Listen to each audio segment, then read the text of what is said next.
টাঙ্গাইলের মধুপুর উপজেলা, যেখানে পাহাড় কেটে আদিবাসীরা গড়ে তুলেছেন আনারসের বাগান।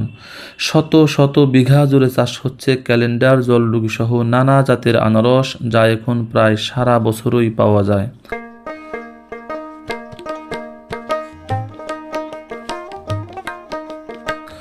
মধুপুরের আনারসের প্রধান হাট হলো জলছত্র এবং গারোর হাট, যেখানে দেশের বিভিন্ন প্রান্ত থেকে ক্রেতারা আসেন এবং কৃষকেরা সরাসরি বাগান থেকে আনারস বাজারজাত করেন।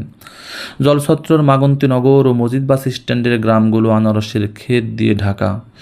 এখানকার অর্থনীতি মূলত আনারস চাষের উপর নির্ভরশীল, কারণ আনারসে রোগবালাই কম এবং অল্প খরচে বেশি লাভ হয়।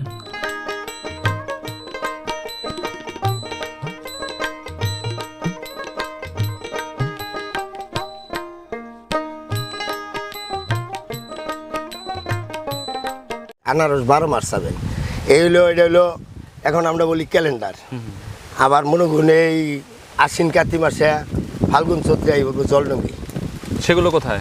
সেগুলো আছে ওই যে সারা মনে করুন ওই যে এইটার ওই পাশে গাছি, ওই জলডুগিটাও আপনাদের এইখানেই হয়? এইখানেই হয়। তাহলে কয়টা জাত হলো? আনারস হলো এখানে 2টা জাত, 3টা জাত, 4টা জাত। একটা হলো ঢাকাইয়া, একটা হলো শ্রীমঙ্গল, একটা হলো জলডঙ্গি, একটা হলো ক্যালেন্ডার। 4টা জাত এখানে বর্তমানে আছে। বর্তমানে আনারসের সাথে পেঁপে ও কলার মতো সাথী ফসলও চাষ করা হচ্ছে। মধুপুরের আনারসের বাগানগুলো এখন পর্যটকদের কাছেও বেশ জনপ্রিয়। প্রতিদিন অসংখ্য দর্শনার্থী বাগান দেখতে আসেন। এখানকার চাষিরা খুবই অতিথিপরায়ণ। বাগান দেখতে গেলেই তার আনন্দের সাথে আনারস কেটে খেতে দেন এবং খোশ গল্পে মেতে ওঠেন। জানা গেছে এসব জমির মালিকানা আসলে বন বিভাগের। আদিবাসী গারোদেরকে সামনে রেখে সরকারি জমিতে চাষাবাদ করছেন পার্শ্ববর্তী এলাকার চাষিরা। পাহাড় কেটে কেটে ওরা পাই করছে জবরদখল। ও, জবরদখল জমিন হলো সরকারের, এটাও সরকারের, এটাও সরকারের? এটাও সরকারের। এটা হইলো দেখা গেল যে পূর্বে যারা ভাঙছে তাদের কাছ থেকে কিনে নিছে।